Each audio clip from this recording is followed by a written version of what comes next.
Bom, então vamos lá. O questionário, gente, é uma forma que a gente tem de coletar dados. Professora, mas eu só vou lá pegar, fazer o peso e altura daquelas pessoas e pronto. Tudo bem, você vai ter que anotar em algum lugar e você não vai ser numa folha de caderno, porque como que isso é um documento? Opa, calma aí, deixa eu liberar aqui, pessoal.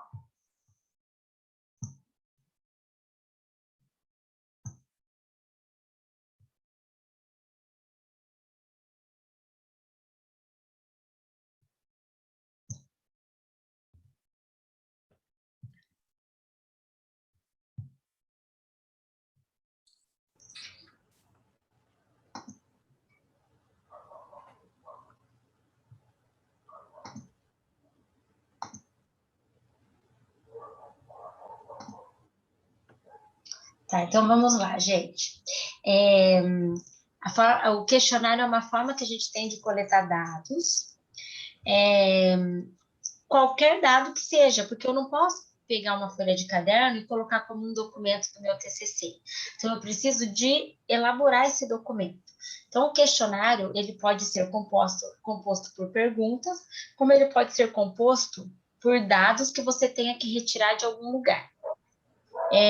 Então, ele dá sentido à coleta de dados por meio de respostas que o paciente fornece, que o participante fornece, ou ele não que o participante fornece, dados que você vai retirar dele, medidas, né? E aquilo que você, às vezes, você vai trabalhar com exames bioquímicos, você vai precisar anotar esses dados em algum lugar, então você faz um documento para isso. E ele é sempre baseado nos objetivos do trabalho. Por quê? Porque talvez, se você não olhar para o seu objetivo, você faça a pergunta desnecessária. E se você olhar para o seu objetivo, você vai pensar em tudo aquilo que te leva ao seu objetivo, tá? Então, nunca se esqueça de, na hora de montar um questionário, ler o seu objetivo ali do lado, né? Por exemplo, Sarina, me fala um objetivo seu aí. Ixi, prof, espera aí que eu fechei o trabalho. Mas um deles é identificar se as costureiras, no momento de se alimentar, elas estão optando por alimentos saudáveis ou não. Tá. Então, por exemplo, como que você vai fazer para descobrir essa resposta? Então, tem um questionário que é usado no estágio da clínica, e eu participei do projeto da Renata, e eu quero usar ele como base, porque lá tem o tipo de alimento e a frequência. Você vai usar um questionário de frequência, é isso? Eu vou perguntar a frequência que a pessoa ingere, por exemplo, arroz, quantidade. Aham. Então, é exatamente, ó, para responder este objetivo, você precisa de um instrumento que chama questionário de frequência alimentar. Entendeu? Então, por isso que o objetivo, ele tem que estar do seu lado, quando você começa a montar o questionário. E você pode, Sarina, colocar lá, tipo, os dados pessoais da pessoa, as questões que você quer perguntar, e dentro desse questionário, colar o questionário de frequência alimentar já pronto. Você vai ter montado o seu questionário, e dentro dele tem um questionário de frequência por conta desse objetivo, tá? Esse é mais ou menos o que eu pensei mesmo. O pesquisador, ele deve percorrer os seguintes estágios: a configuração da população, então ele tem que realmente saber qual é a população que ele quer trabalhar, de tal a tal idade, por exemplo. Como que eu vou avaliar percentual de gordura de pessoas de 15 a 85 anos, por exemplo? Eu tenho como avaliar? Eu tenho, só que por métodos diferentes. Primeiro que eu não tenho pontos de corte de percentual de gordura para o idoso de 85 anos. Então, como que eu vou avaliar o percentual de gordura dele se eu não tenho pontos de corte para ele? Então, isso eu já tenho que pensar antes de eu escolher a minha população. Porque é complicado eu misturar a avaliação alimentar de criança e a do adulto, não é? Como que eu vou falar que a criança está comendo correto e o adulto não está? Qual é o parâmetro que eu estou usando? Eu vou ter que avaliar diferente. Criança eu avalio com guia alimentar de crianças e adulto eu avalio por uma outra forma de adulto. Então, quando vocês forem pensar na população de vocês, eles têm que ter mais ou menos as mesmas características, né? A faixa etária, né? De que sejam adultos, então, ou que sejam todos idosos, ou que sejam todos adolescentes, ou todos crianças, ou todos lactentes. Porque, veja bem, como que você vai isso acontece muito assim, ó, uma pessoa de 17 anos, você classifica ela, você usa o IMC de adulto para aquele menino de 17 anos. Ah, professora, mas eu nem me toquei disso. Então, mas já é um erro metodológico, porque o menino de 17 anos, você tem que, na verdade, identificar o estágio de evolução, de maturação sexual dele. Dependendo, ele pode ser classificado como adulto, mas dependendo, não. Aí, dependendo, você ainda tem que olhar nas curvas de IMC. Então, tentem procurar populações que tenham a mesma configuração, tá? Escolha da técnica de amostragem. Então, como vocês vão escolher a amostra? Como aquele exemplo que eu dei. Vou as 20 primeiras costureiras que chegar no dia do trabalho, ou eu vou sortear 20 mulheres de todas as que estão lá, como as 10 primeiras crianças, ou as crianças de número ímpar da chamada, né? Então, como que a escolha da técnica tem que estar lá também. Determinar o tamanho da amostra. Pense em número de pessoas que vocês querem. Eu quero avaliar 100 crianças, eu quero 100 costureiras, 120, eu quero 80, tá? Escolha da maneira que você vai aplicar um questionário, se vai ser entrevista ou se você que vai preencher, ou se vai ser entrevista, ou seja, você que preenche, ou se você vai dar o questionário para a pessoa preencher. Aí ele é auto-aplicável. Isso tem que estar lá na coleta de dados, tá? E o delineamento do questionário e a avaliação da validade. Quando você aplica ele antecipadamente para algumas pessoas, para eles fazerem algum teste, você está validando o seu questionário, isso também tem que estar lá, como já expliquei, viu, Sarina? Todo questionário deve ter como ponto de partida o objetivo. Você entendeu por quê, né, Sarina? Você me leu o objetivo e você já pensou, eu vou pôr um questionário de frequência lá no meu questionário, né? Então, é preciso definir a população e quando que vocês vão fazer essa pesquisa, tá? Exemplo, essa pesquisa tem o objetivo de determinar, por meio das respostas dadas a um questionário, o perfil dos domicílios da cidade de Botucatu, estado de São Paulo, infestados pelo Aedes aegypti. A população. Qual é a configuração da população? A população é o conjunto de elementos sobre o qual queremos obter informação. Então, a população, na verdade, são os domicílios, né? A pessoa quer avaliar, determinar por meio das respostas dadas o perfil dos domicílios da cidade de Botucatu, dos domicílios que estão infestados por Aedes aegypti, né? Então, a gente precisa qual que é a população desse estudo? A população são os domicílios que estão infestados, certo? E a amostra é todo subconjunto retirado da população para obter informação desejada. Eu não preciso ir em todos os domicílios da cidade de Botucatu.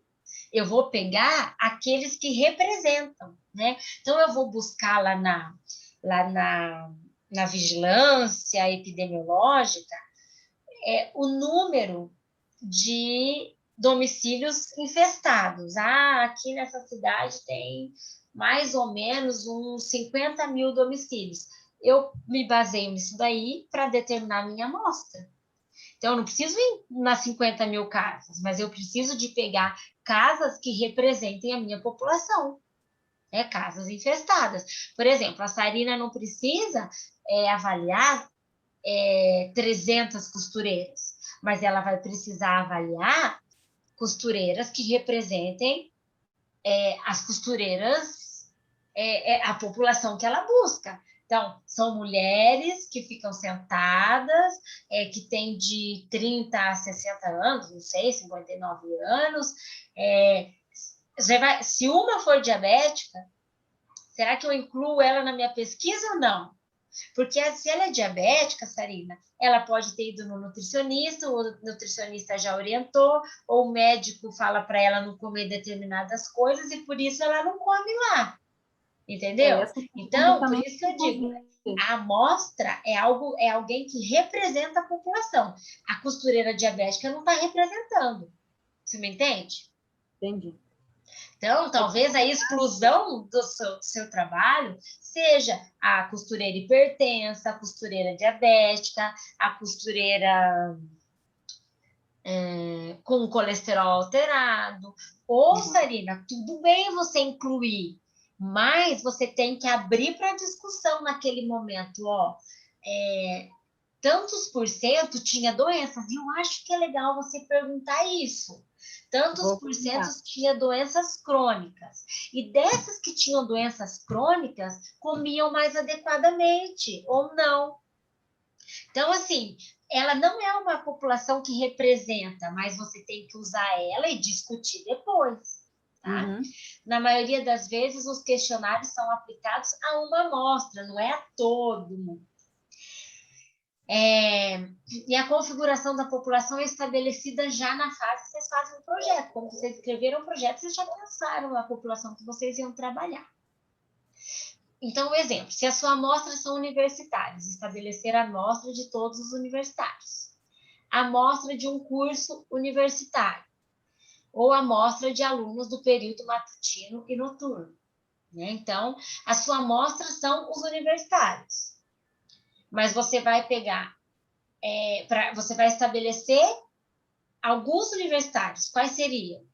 De um curso, ou universitários do período matutino, universitários do período noturno. Então, isso tudo é para a gente poder fazer uma amostra, que a população ela é sempre muito grande, é igual os artigos. A população de quem faz revisão a população são os artigos, a amostra, alguns artigos. Por quê? Os artigos que tratam de tal assunto.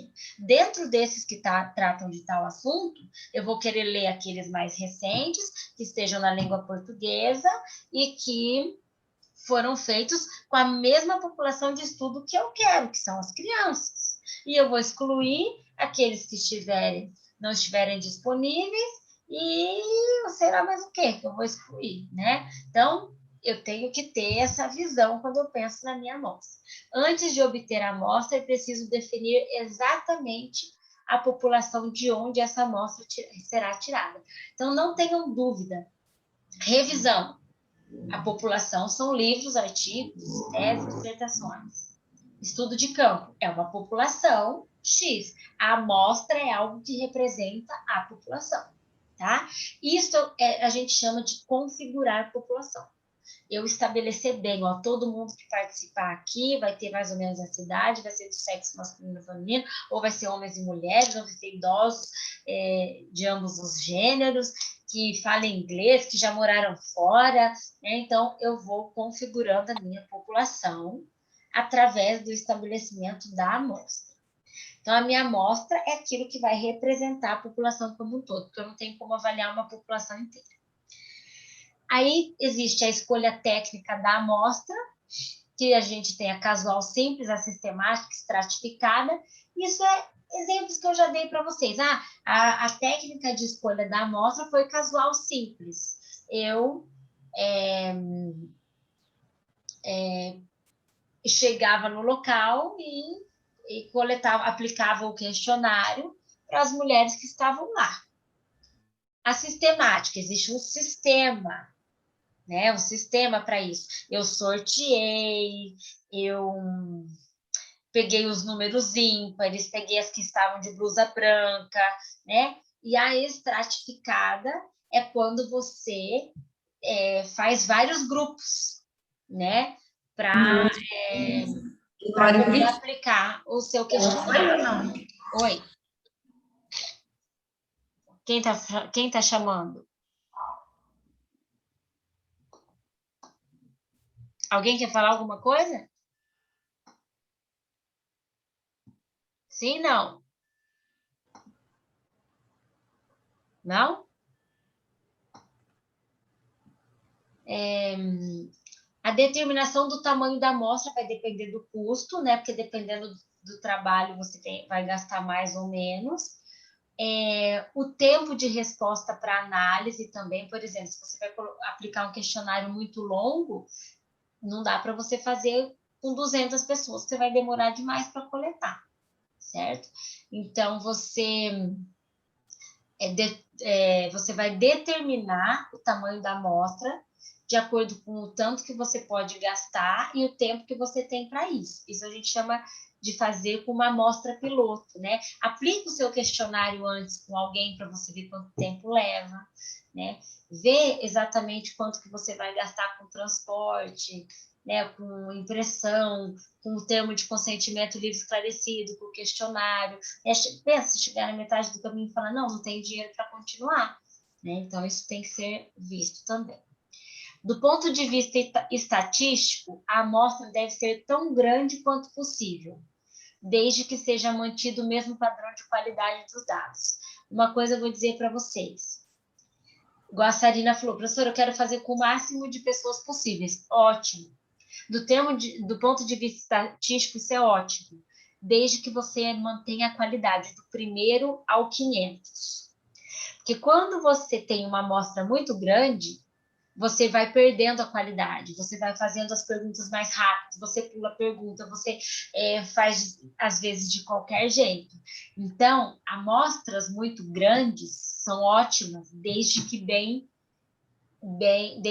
utilizadas.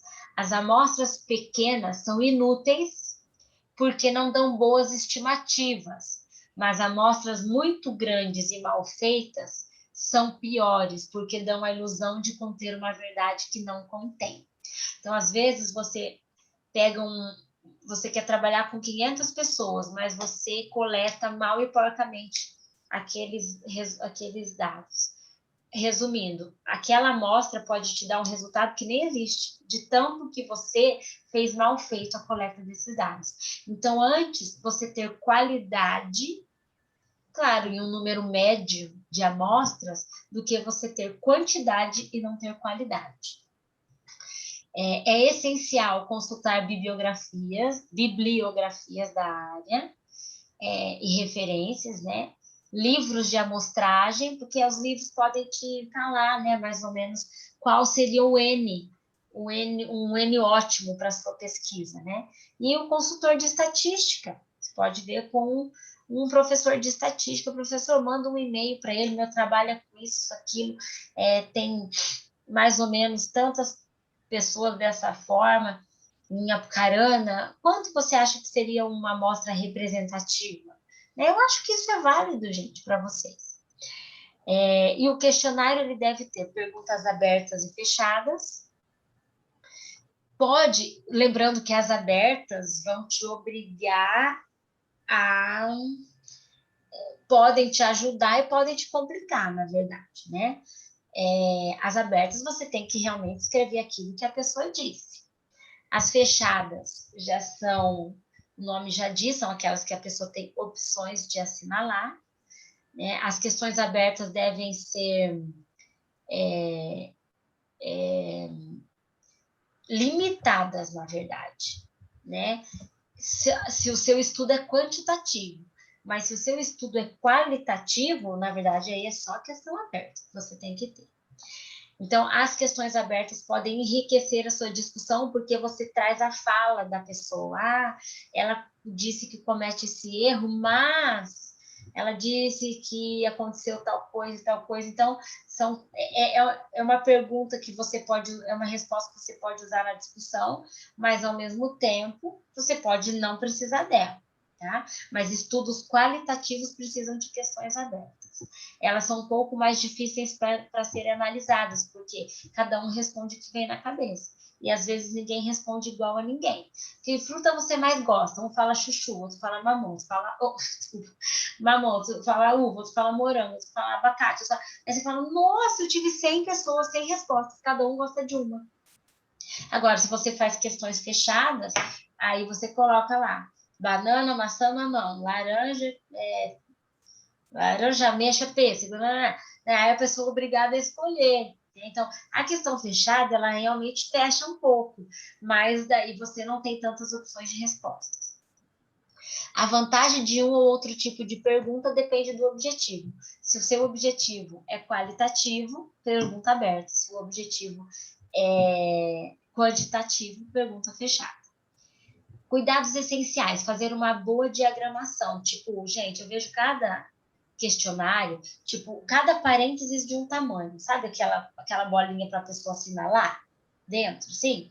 Aí coloca um parênteses, tem um espaço assim, outros tem um espaço assim, outros nem tem espaço, né? Outros colocam um quadrado, daí de baixo um retângulo. Então, façam padronizações, né? Número, que tenham a mesma letra, o mesmo tamanho de fonte, do começo ao fim, o mesmo espaçamento. Usar uma linguagem coerente para a pessoa entender. Você não precisa falar em hipertensão, hipercolesterolemia com idoso. Você pode falar, você tem pressão alta, você tem colesterol alto, você tem problema na tireoide, né? Falar com hiper ou hipotireoidismo. Coitado do idoso, né, gente? Evitar ambiguidade, né? Você tem que fazer perguntas muito objetivas e que sejam fáceis de entender. Por isso, da importância de aplicar para uma amostra antes de você ir a campo. Não induzir as respostas, fazer careta, nem você faz isso, né? Responda, né? Se for uma entrevista, você não precisa fazer comentário, nem caras e bocas. E não fazer várias questões em uma, faz uma de cada vez. Ser preciso, pergunte exatamente o que você quer saber. Por exemplo, não pergunte: o senhor, em geral, escova os dentes mais que uma vez ao dia? Mas quantas vezes o senhor escovou os dentes ontem? Né? O senhor, em geral, escova dentes mais que uma vez ao dia? Vai ver. Quantas vezes o senhor escovou os dentes? Tipo, ele não sabe se ele vai responder se ele escova mais que uma vez ou o que ele fez ontem. Então, escolhe o que você quer saber, certo? Verificar o grau de informação de cada entrevistado. Pode começar com uma pergunta assim: você já ouviu falar sobre fibras? Você já ouviu falar sobre função intestinal? Você já ouviu falar sobre alimentação saudável? Né? Verificar se cada questão está de acordo com o objetivo e evitar questionários muito longos, porque a pessoa fica querendo sair correndo. Só um pouquinho aqui.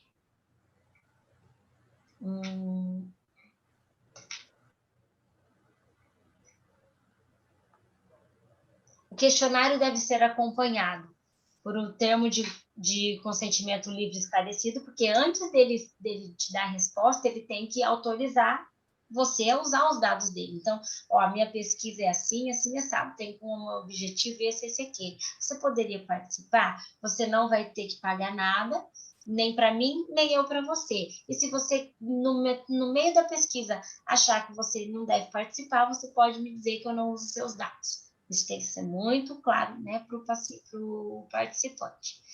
Só que aí depois que ele falou, não pode, posso responder, aí você vai aplicar o questionário. Você não vai dar o questionário para ele responder e depois coletar a assinatura dele, tá? Ao final, sempre agradeça a participação. Sempre faça um pré-teste do questionário para validação. Não é com 20 pessoas, é com 10% da população que você quer chegar.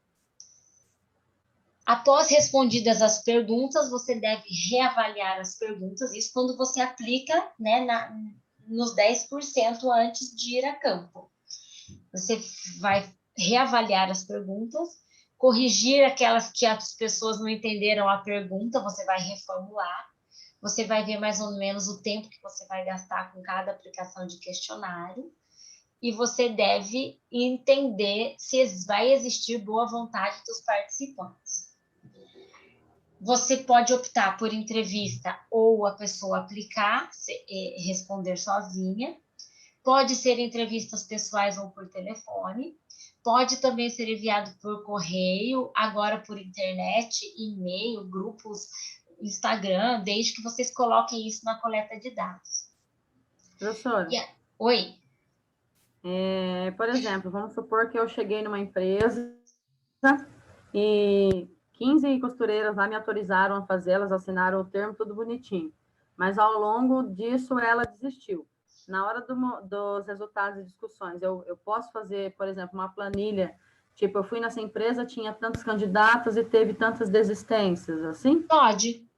Mas aí você não precisa fazer de cada empresa. Você pode colocar assim: o meu número de amostra era de 150 mulheres, mas efetivamente foi feito com 95, devido a.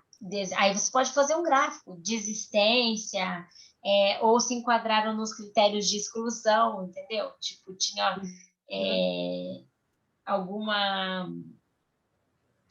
problema que você não quer que inclua no seu trabalho, ou que não quiseram mesmo desde o começo, entendeu? Aí você pode, mas faz da pesquisa toda, não precisa fazer.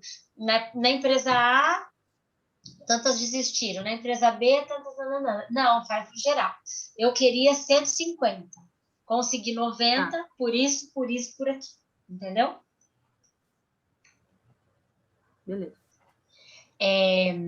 Para aplicar o questionário, avalie o custo das impressões, o tempo da coleta e a dificuldade dele também, porque depois vocês vão ter que pegar esse questionário e passar tudo para um software para gerar números e gerar gráficos, tá?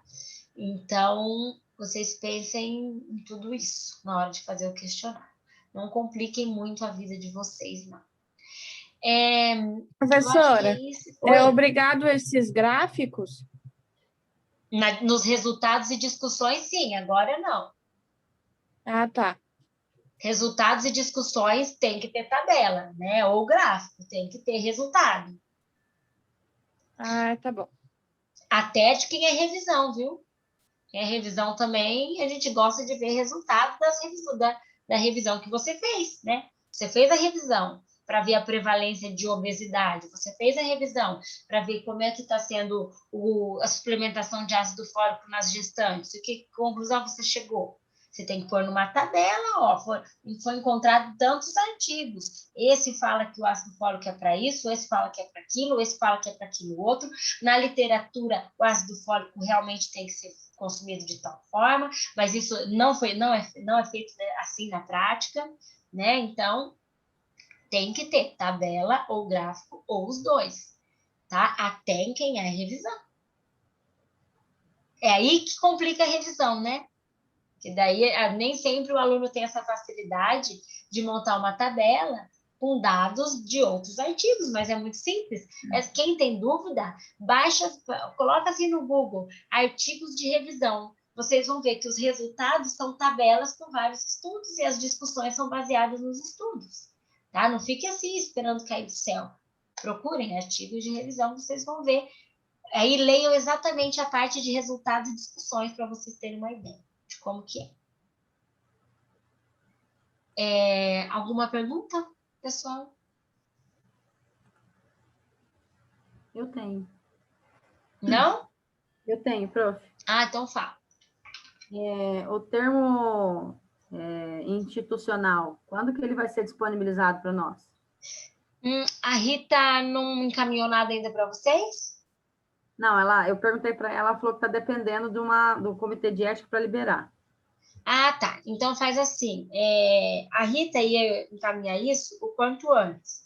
Se o comitê ainda não liberou, aí vocês não precisam entregar agora para o orientador de vocês, mas aí mas as outras coisas precisa, pelo amor de Deus, em resumo, introdução, objetivo, metodologia, sim, e o questionário. Daí o termo da instituição vocês façam assim que a Rita liberar, e daí peçam para o orientador de vocês assinar, né, corrigir, porque ele precisa de ter assinado para vocês levarem para o local assinar, autorizar, tá bom? Mas eu não sei te falar quando então, se ela falou que está dependendo do comitê, é porque ela realmente está. Essa assinatura do orientador, como é que a gente vai fazer para conseguir? A gente tem assinatura eletrônica. Ah, Vocês mandam, a gente assina pelo computador. beleza. Beleza? Uhum. Mais alguém? Eu. Vale. Então, sábado tem que entregar o que ela pediu, né? Introdução e o resumo, tal, e E o termo de termo de aceite? aceite. E essa ficha, não, daí? Qual ficha? Essa uma que a gente tem que fazer. Que é, que nem no meu caso, eu tenho que ter a data, o tipo do alimento, a qualidade. Ah, não, essa daí você já pode montar sim. Mas E ele já tem que entregar entregar sábado também. também? Os questionários, gente, já mandem junto para o orientador corrigir. Porque Mas daí, tem. por mais que. Porque aí ele já vai ver, ó, seu questionário precisa melhorar isso. Aí você tem que ter. Você já vai fazendo o melhor. Porque se você esperar para entregar o questionário daqui 3 semanas, por exemplo, tipo, nós já estamos falando de fundamentação teórica. Entendeu? Uhum. Mas então essa ficha não tem que protocolar ou não precisa? Não, Só protocola mon- também. Se eu fosse já- vocês, eu protocolava já, junto, para o orientador já fazer essa correção. Então tá bom. Tá bom? Aí, se ele achar também desnecessário, Amanda, tudo bem, não tem problema, entendeu? Porque Eu não você. sei. Hã? Então, porque eu tava olhando Ó, aqui, por não. exemplo, a Sarina, a quem vai pegar dados de prontuário, quem vai pegar dados das crianças, não tem como escapar. Questionário tem que ter. Agora, você que vai pegar os dados, eu te perguntaria essas coisas. E você pegou aonde? Ah, numa folha de caderno. Isso é um documento? Para mim, não é. Entendeu? Então, Você porque tem que ter na, anotado a na data da metodologia. coleta, como é que foi a entrega, por qual, como que essa verdura se apresentou fisicamente, porque daí você vai fazer análise microbiológica, né? Uhum, Tipo, será que aquela verdura que chegou suja foi aquela que também deu contaminada? Porque nem sempre a sujidade, a terra, vai dar. Talvez uma que aparentemente está limpa, tem o uhum, bigato, mas não tem agente microbiológico. E aquela uhum. que está suja e aquela que está limpa tem, entendeu? Então, Entendi. eu perguntaria, queria que você fizesse essa relação. Por isso que eu. Então, assim, uma página, tipo, com dados simples lá. Eu acho interessante, assim. Mas Em você tópicos. faça e pergunta para o seu orientador se ele achou interessante você fazer essa ficha aí. Entendeu? Porque Então tá. depois eu faria essa pergunta para você na sua banca. Qual que deu contaminada quando você recebeu? Você imaginou que ela estava contaminada ou foi aquela que aparentemente estava mais bonita e limpa? Entende? Uhum. Então tá. Você entendeu, Amanda? Não. Entendi. Daí agora, mas ela é feita em tópicos ou texto corrido? O quê? Essa ficha. Não, faz tópicos, né? Tipo, a característica organoléptica, não sei como é que você vai pôr lá, tipo, coloca o peso dela, Aham. não sei, isso daí o orientador poderia te falar melhor do que eu, assim, mas características físicas de como chegou a verdura, a amostra, duas folhas intactas, né? Aham. Tipo um checklist você pode fazer, você não precisa fazer nada para você escrever. Tipo, número de folhas que você pegou de cada uma. Folhas intactas ou rasgadas? Intactas, né? De qual qualidade de alface, tal, tal e tal. Só é tipo um documentozinho de checagem, assim, ok, Aham. entendeu? Entendi. E a data e o local, porque você vai ter a ficha desse fornecedor, desse fornecedor, desse fornecedor. Não, você não sabe qual que é de qual, entendeu? Você precisa desse controle aí. Aham, Beleza? beleza. Então tá. Mais alguém, pessoal? Não? Isso. Então, gente, qualquer coisa, vocês falem comigo. Mandem mensagem, mandem e-mail. Se eu não responder na hora, eu respondo assim que for possível, tá bom? Fiquem com Deus. Vou gravar, vou pôr lá, já está sendo gravado e depois vai ficar lá no mudo essas aulas, beleza? Boa noite, prof. Boa noite, fiquem com Deus. Tchau, Boa tchau. noite, professor. Noite. Boa noite.